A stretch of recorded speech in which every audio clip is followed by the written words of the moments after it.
लगी हुई थी, बाहर निकलने का कोई रास्ता नहीं था। हर कोई यहाँ वहाँ भाग रहा था। केविन बच्चों की एक बस को इस आग में से निकालने की कोशिश कर रहा है। अब क्या वो इस मकसद में कामयाब हो पाएगा, ये जानने के लिए बढ़ते हैं कहानी की तरफ। तो ये फिल्म नवंबर 2018 से शुरू होती है। हम केविन को देखते हैं जो कहानी का मेन कैरेक्टर है और वो एक ड्राइवर होता है। हर रोज की तरह उसका दिन नॉर्मल था। वो स्कूल में बस ड्राइवर का काम किया करता था, जिसमें उसे बहुत ही कम सैलरी मिलती थी, जिससे उसका गुजारा कर पाना भी बहुत ज्यादा मुश्किल था। केविन के घर में उसकी माँ और एक बेटा है जो केविन का कहना नहीं मानता। केविन उसे लाख समझाता है कि तुम स्कूल में चले जाया करो, लेकिन वो बात सुनता ही नहीं। केविन को समझ में नहीं आता कि मैं अपने बेटे के साथ करूँ तो क्या करूँ। उसके पास एक डॉग भी है। उसे पता चलता है कि डॉग भी बीमार हो चुका है, जिसे वो हॉस्पिटल लेकर जाता है। उसने सोचा कि जब मुसीबत आती है तो वो चारों तरफ से ही आने लगती है। इंसान बुरी तरह फंस जाता है, लेकिन फिर भी वो हिम्मत नहीं हार रहा था। अगले दिन फिर से वो स्कूल जाता है, जहाँ वो बस में बच्चों को बिठाता है और स्कूल छोड़ देता है। अब ये कैलिफोर्निया का एक पैराडाइज नाम का शहर है,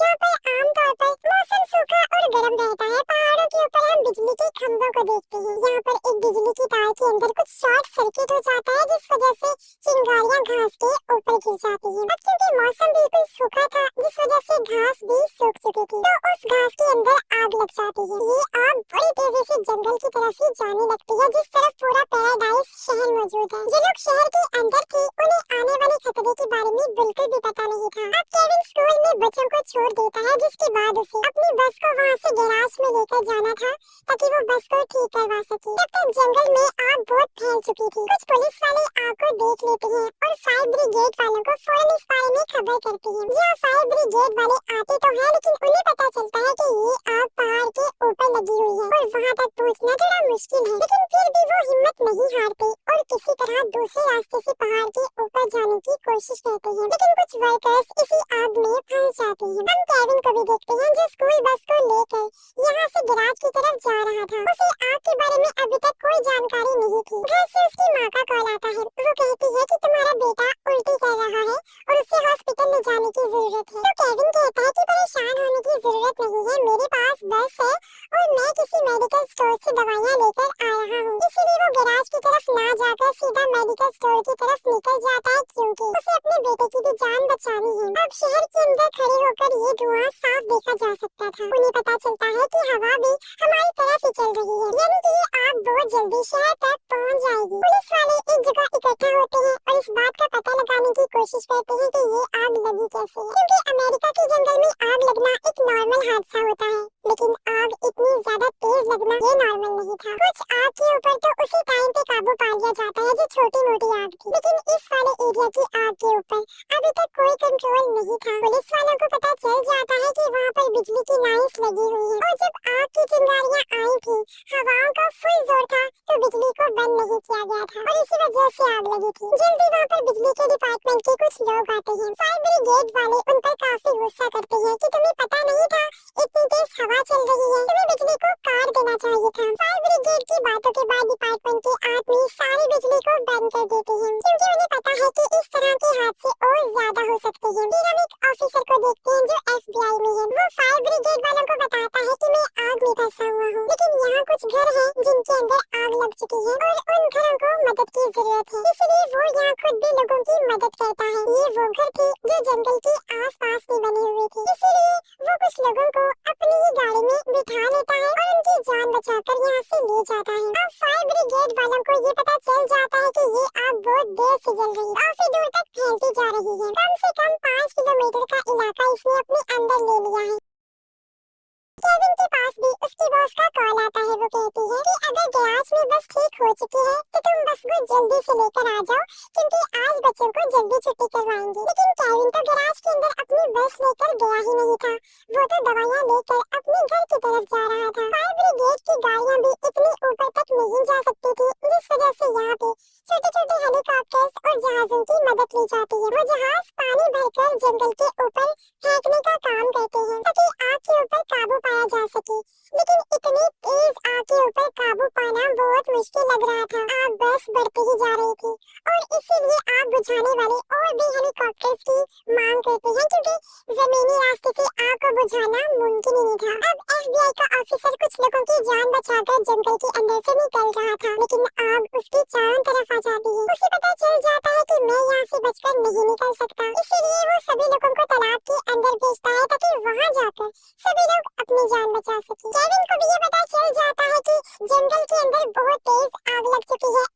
ब्रिगेड की गाड़ियाँ उसी तरफ जा रही हैं। इसलिए वो अपने बेटे से बात करता है और कहता है, मैं बहुत जल्दी तुम्हारे पास पहुंच जाऊंगा और चाहे कुछ भी हो जाए घर से बाहर मत निकलना, क्योंकि जो धुएं का गुबार था वो पूरी तरह से चारों तरफ फैल गया था।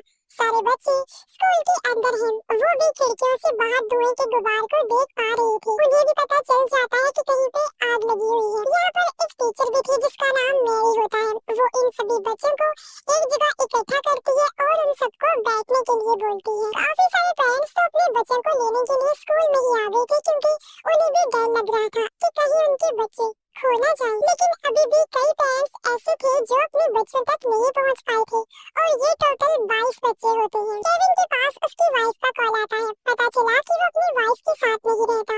उसकी वाइफ को भी ये पता चल जाता है कि मेरे बेटे के साथ कुछ हुआ है, इसलिए वो केविन को कहती है कि तुम्हें हमारे बेटे के पास जाने की कोई जरूरत नहीं है, मैं उसे तुम्हारे घर से ले लूंगी। उधर स्कूल के अंदर से एक वर्कर सभी ड्राइवर्स को कहती है कि जिस भी ड्राइवर की बस खाली है स्कूल में पहुंच जाइए और बच्चों को अपने साथ ले जाएं, क्योंकि यहाँ स्कूल में अभी भी 22 बच्चे बसे हुए हैं। उनके पेरेंट्स हमारे तक नहीं पहुंच पाए, और बदले में कोई बस का ड्राइवर जवाब नहीं देता। सिर्फ केविन ही था जो स्कूल के पास आया हुआ था, इसलिए वो जवाब देता है और कहता है कि मैं बहुत जल्दी स्कूल पहुंच जाऊंगा, बच्चों को रेस्क्यू करके निकाल भी लूंगा। इसलिए केविन जल्दी से अपनी बस को भगाकर इस जगह से स्कूल की तरफ जाता है। उसने बच्चों को रेस्क्यू करके एक खाली जगह चीको पर पहुंचाना है, तो केविन जल्दी से स्कूल में पहुंच जाता है।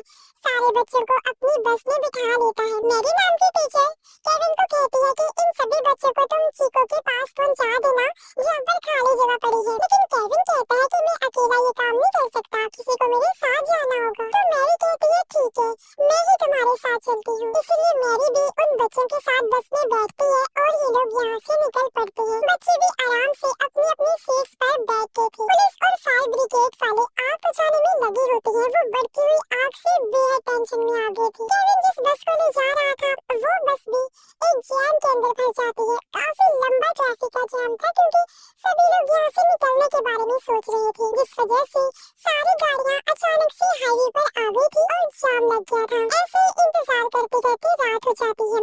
केविन को पता चल जाता है कि यहाँ से निकलने का कोई रास्ता नहीं है। फिर भी वो किसी तरह करके मैरी को सीट पर बिठाता है और कहता है कि मैं रास्ता खाली करवाने की कोशिश करूंगा, तब तुम धीरे धीरे करके बस को पीछे पीछे लेकर आना। तो मैरी ऐसा ही करती है। केविन सामने से गाड़ियाँ हटाने लगा, ये कहकर कि मेरे पास बच्चे हैं तो प्लीज हमें निकलने दो। कुछ लोग रास्ता छोड़ देते हैं। काफी कोशिश करने के बाद केविन की बस यहाँ से निकलने में कामयाब हो जाती है, और इस तरह से केविन बस को आगे बढ़ाता हुआ एक जगह पर पहुँच जाता है। वो देखता है कि यहाँ तो बहुत तेज आग है, सारे घर जल रहे हैं।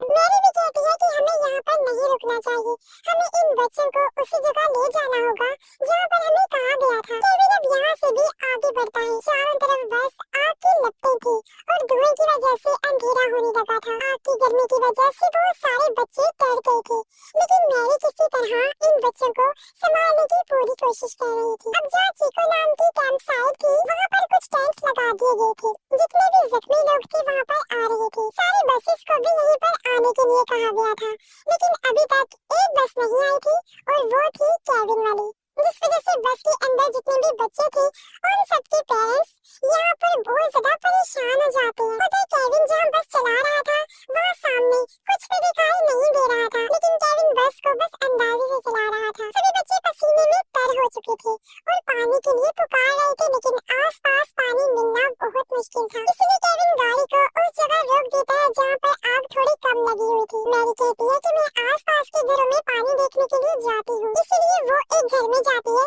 क्योंकि फ्यूल स्टेशन के पास था और वहाँ से पानी की बोतल्स जमा करना शुरू करती है। लेकिन तभी फ्यूल स्टेशन में भी धमाका हो जाता है और मैरी बाल बाल बचती है, लेकिन वो किसी तरह बच्चों के लिए पानी ले आई थी। तब जाकर बच्चों की प्यास बुझती है। अब आग और भी ज्यादा फैल चुकी थी। केविन बस को लेकर आगे बढ़ता ही जा रहा था। उसे नहीं पता था कि ये रास्ता किस तरफ जाएगा, क्योंकि दूर दूर तक सिर्फ अंधेरा था और अंधेरे के सिवा कुछ भी नहीं होता। जितने भी पेरेंट्स थे उन सबको केविन की बहुत समझाने की कोशिश करती है कि आप लोग परेशान मत होइए। जिस बस के अंदर बच्चे बैठे हुए हैं उसे केविन नाम का अच्छा ड्राइवर चला रहा है और मैरी नाम की टीचर भी उसी बस में बच्चों के साथ है। तो ये दोनों सही सलामत बच्चों को यहाँ पर ले आएंगे। बस आप लोग मुझ पर यकीन रखिए, पुलिस और बाकी लोगों को अपना काम करने दीजिए।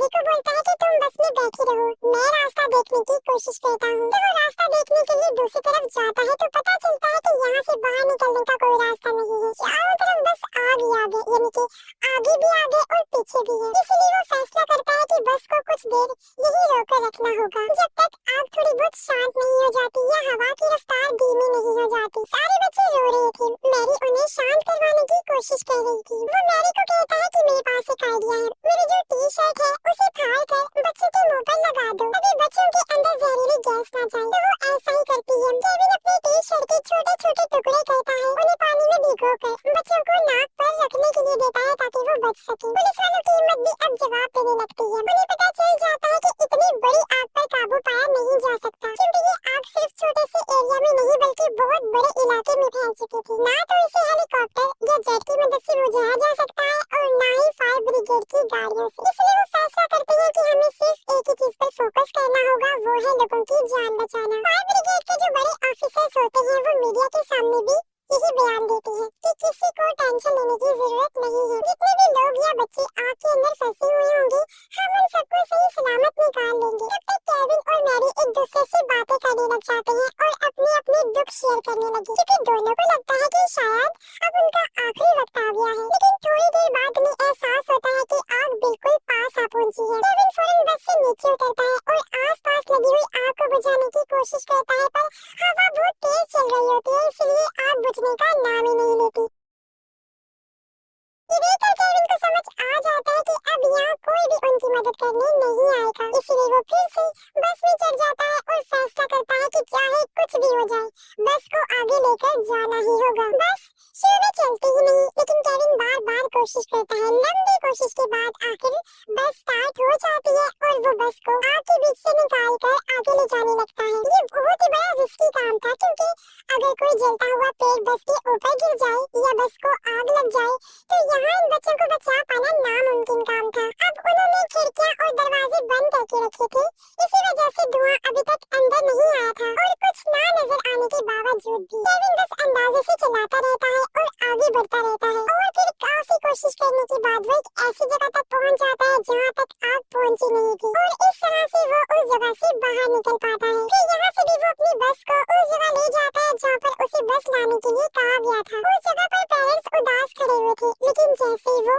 बस को देखते हैं उन्हें पता चल जाता है कि हमारे बच्चे सही सलामत आ चुके हैं। इस वजह से सभी पेरेंट्स खुश हो जाते हैं और अपने अपने बच्चों को संभाल लेते हैं। साथ ही साथ पेरेंट्स मैरी और केविन का शुक्रिया अदा भी करते हैं, क्योंकि उन्होंने अपनी जान की परवाह ना करते हुए सभी बच्चों की जान बचाई और उनको सही सलामत ले आए। अब केविन को अपनी फैमिली को भी ढूंढना था।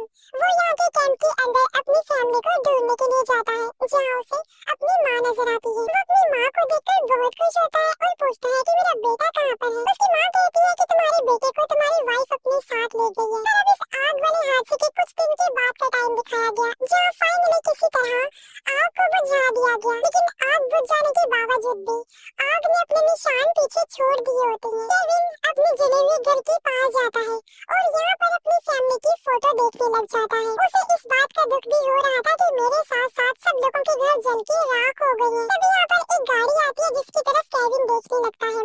गाड़ी के अंदर से उसकी वाइफ और बेटा बाहर निकलते हैं। उनका बेटा केविन से मिला और दोनों बाप बेटा सही सलामत है, इस वजह से बहुत खुश होते हैं। केविन की वाइफ को भी अपनी गलती का एहसास था और ये लोग फिर से एक साथ रहने का फैसला करते हैं, क्योंकि इतने बड़े हादसे से वो लोग गुजरे थे, उन्हें काफी मुश्किल का सामना करना पड़ा था। इस वजह से उनको फैमिली की अहमियत और